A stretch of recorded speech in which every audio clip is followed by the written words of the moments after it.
Welcome to Motherhood from the Brain, a podcast guiding moms of preteen girls on how to navigate emotional challenges that are not addressed in school. We share real stories, expert advice, and brain-based methods for handling tough moments. Discover insights to create a deeper connection with your preteen and improve your motherhood journey. Let's tackle the uncharted territory of parenting together. Hosted by professional certified coach, Esther Babazi. Before we begin, I want to share a brief disclaimer.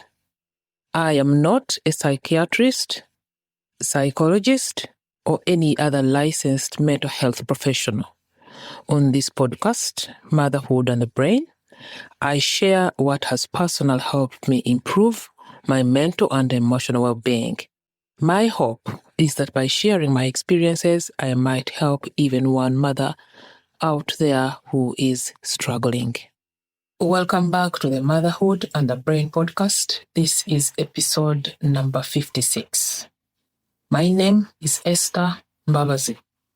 Like I said in the previous episode, what 2 small things have you done for yourself today?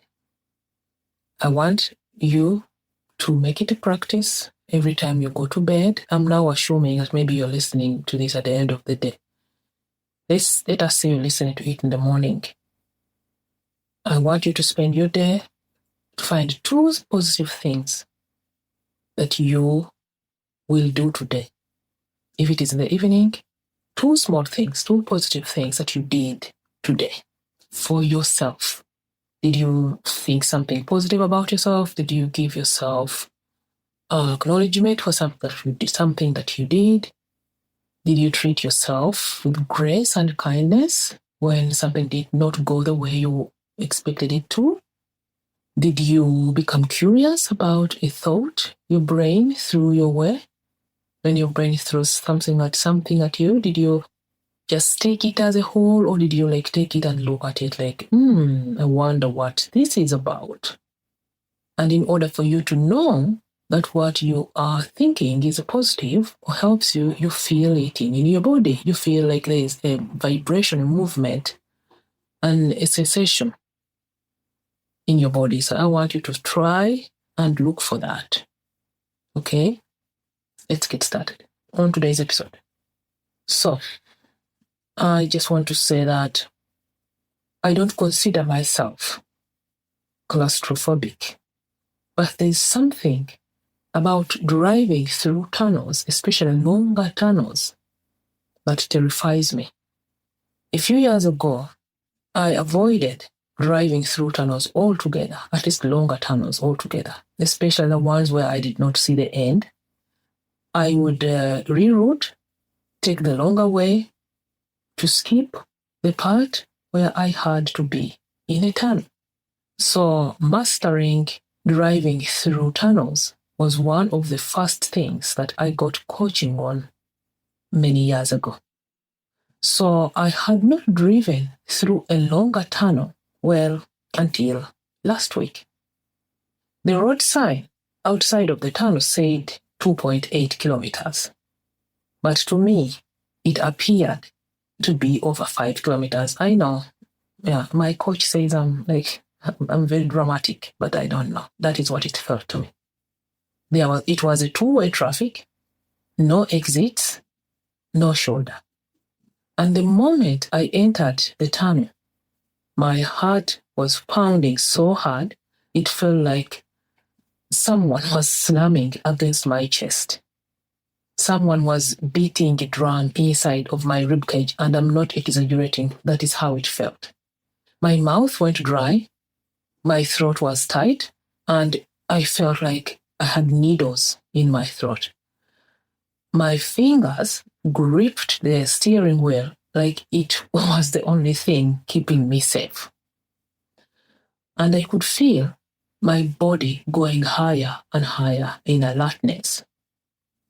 Then I had a window, I don't know what to call it, of opportunity, of noticing, but I had a window, and I started noticing and naming what was happening. So this conversation was going on in my head because I was alone in the car this time. So I started thinking, my heart is pounding so hard right now. My mouth is dry and my throat is tight. It feels like it is closing up or there are needles in there. Oh, this is because my brain thinks something has gone wrong. This is fear. Okay, I describe it as terror. Again, my coach says I'm very dramatic, but to me, this is terror. So I was like, this is fear. This is terror. It's intense. It is uncomfortable, but it is not dangerous. It is okay to feel fear. It is okay to feel terrified, but we are okay, brain. We are safe. There is no immediate threat. Now go back in the back seat and let me drive, and we are fine. Slowly, my grip on the steering wheel softened, and my breath started to become clearer, and the terror, like I want to call it, the feeling of terror started to release its grip on me. It did not vanish, no, but it stopped controlling me. And this same experience shows up in motherhood. When your child talks back, when she slams the door in your face when you try to talk to her, when the screen is still on and it is way past bedtime, when your children bicker at the dinner table, you feel it in your body. Your chest tightens, maybe you have a dry mouth, and you feel buzzing tension. Just like in the tunnel, your brain reacts very fast. Your brain doesn't like discomfort, much like mine. It does not like not being in control. So your brain screams, yell, snap, do something, make this stop. The urge to yell feels urgent, familiar, and almost automatic. It's not because you're failing, it's just your brain trying to escape the discomfort in the moment. The thing is, when you give into the urge to yell, in the moment, it feels like your brain is regaining control. Like you're doing something to stop this chaos. But underneath that reaction is something deeper. There is a fear that you're not being respected.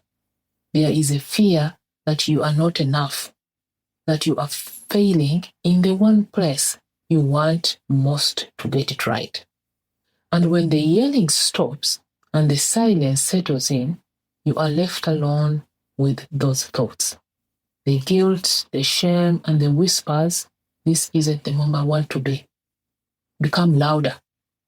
But the real pain isn't what happened between you and your child. It's what it stirs up inside of you.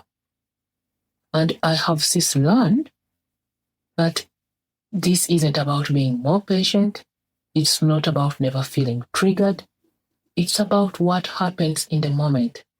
And when the tension is already there, when your body is sounding the alarm, you remember this is discomfort. It is uncomfortable. It feels almost like an emergency, like something you have to attend to, but you don't have to. It is not dangerous. And that changes everything. Because the urge to yell, that pull for you to react, it doesn't mean something has gone wrong. It means your brain is trying to help in the way it knows how. And now that you know that that way is not helpful, you know how to calm it down. And this is where coaching comes in. Coaching isn't just about tools to manage your children's behavior, but it is about the awareness to manage your own experience in the moment, your own experience in that moment when your child is melting down, is shouting at you, is slamming a door, because there are two things going on. Your child is slamming doors in your face and rolling their eyes, and then there is your reaction to that. There is your reaction to what is going on. So coaching helps you, first of all, manage your own reaction to what is going on before you can address what is going on. This is what coaching does. It brings awareness to you about how you are contributing to situations, even when you don't know you are. Because many of us think, I used to think my kids were the problem, they made me yell, they made me want to climb up the wall, blah, blah, blah. Okay, they do things, my kids do things. But between what my kids are doing and me, there's space there. My kids do not have the means to go in my brain and do things to me. No. It is what I was thinking about their behavior or lack of behavior that made me yell. And I was able to see this through coaching. Something's happening, but how you are interpreting it and how you're showing up is what makes the whole thing spiral. So coaching brings you that awareness of how you are showing up when things are going down. Because when you stay with yourself through this, I want to call storm, you don't spiral into guilt and shame later. You do not lie in bed at night replaying every moment, wondering if your relationship with your kids is damaged.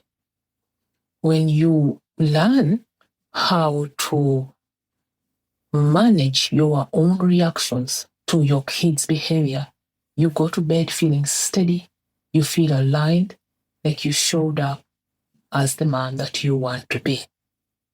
So the ability to notice what's happening before you get swept up in the moment is what coaching does.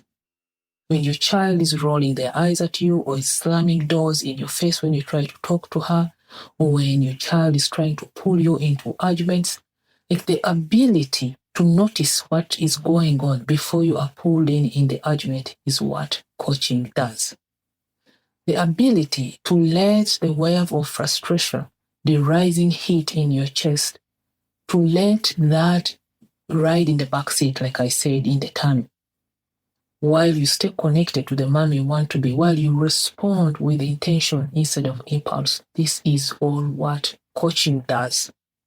So if you've been trying to yell less, to snap less, trying to stay calm through eye rolls, arguments, and slam doors, and it feels like it is too much for you, you are not doing it wrong.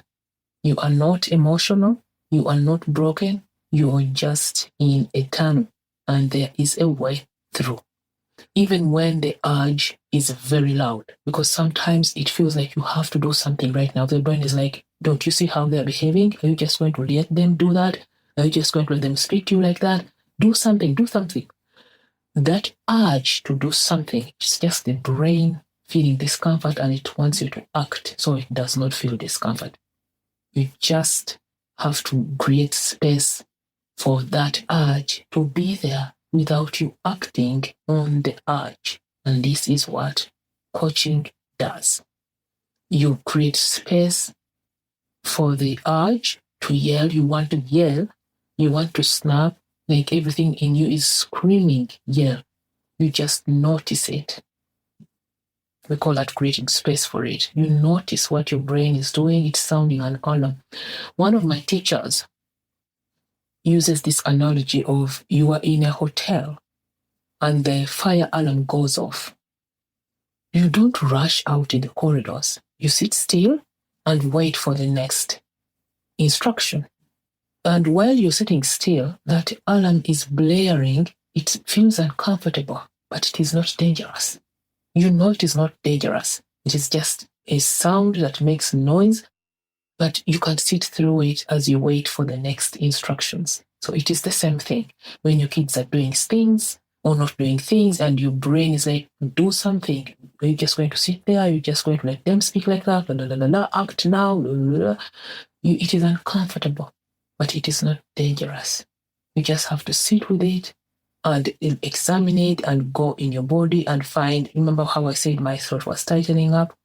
You like you go in your body and find out where it is and look at it and become fascinated, and before you know it, it will pass. And when it passes, then you can respond with intention. But when you respond when the alarm is blaring, you are just going to react and add fuel to the fire.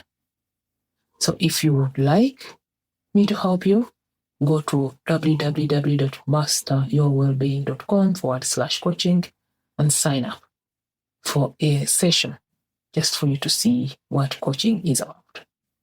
Thank you so much for listening. Talk to you again. Bye for now.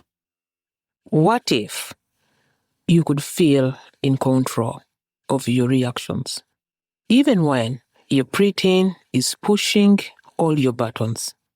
I know it's tough, but I would love to help. That's why I created the yearless formula. If you want to stop or at least reduce yelling and really build that connection that you want with your child, I would be honored to work with you.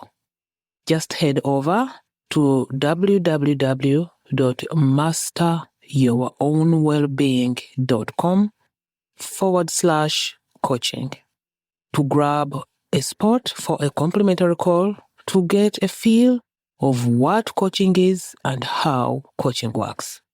Coaching will help you manage your reactions.